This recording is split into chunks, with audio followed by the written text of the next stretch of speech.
Avec vous, Isli, bienvenue dans votre bulletin d'information Pieds Poudrés de ce vendredi 19 juin 2026. Dans l'actualité locale, nos communautés entrent en prière. C'est en effet le lancement officiel de la neuvaine à Notre-Dame du Perpétuel Secours, patronne d'Haïti, dans les paroisses de Frégneville et de Bel-Air, un temps fort de dévotion mariale auquel les fidèles sont chaleureusement invités.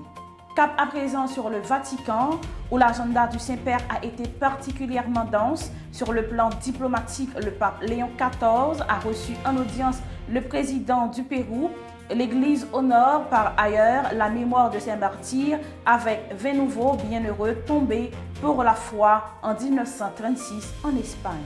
Le 18 juin 2026, en la basilique Saint-Pierre, le souverain pontife a célébré la messe de funérailles du cardinal italien Camillo Rugni, saluant son service humble, sa confiance en Dieu et son engagement pour la vérité.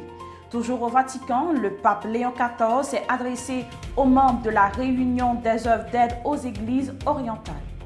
Un dossier plus délicat retient aussi l'attention, celui de la fraternité Saint-Pie X.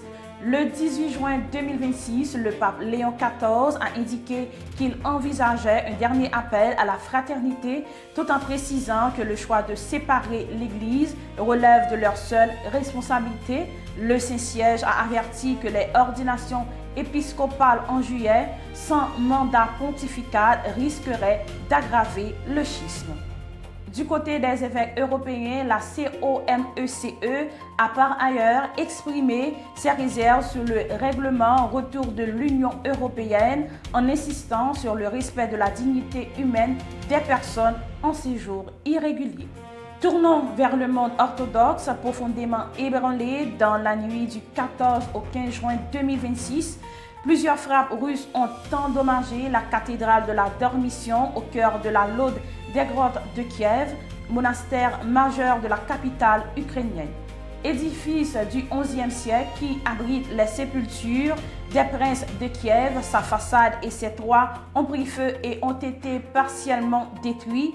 Les autorités ukrainiennes accusent la Russie d'avoir ciblé un lieu culturel symbolique.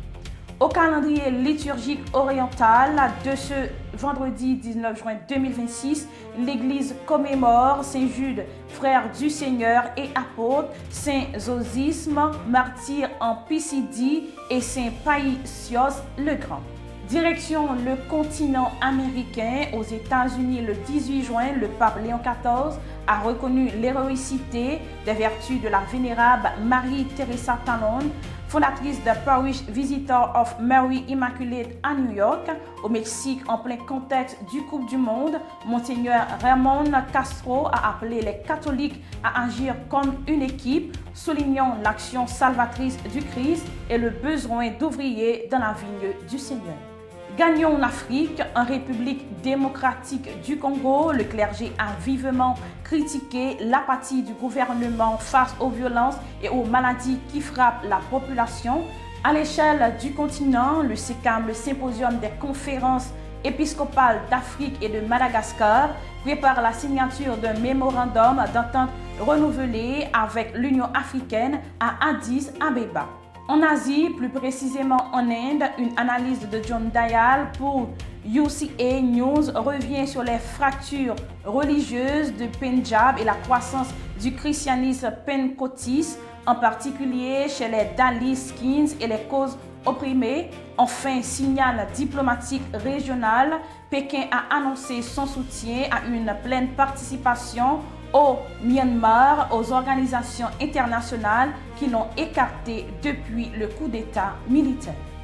Terminons par notre rendez-vous spirituel. Ce vendredi 19 juin 2026, l'Église fait mémoire de Saint Romuald. La liturgie nous rappelle la fidélité de Dieu qui sauve et établit son roi et nous invite avec l'Évangile à chercher les trésors du ciel plutôt que ceux de la terre, car là où est notre trésor, là aussi sera notre cœur. C'est la fin de ce bulletin d'information Pieds Poudrés. Merci de votre fidélité. C'était avec vous Isli. Que Dieu bénisse Haïti.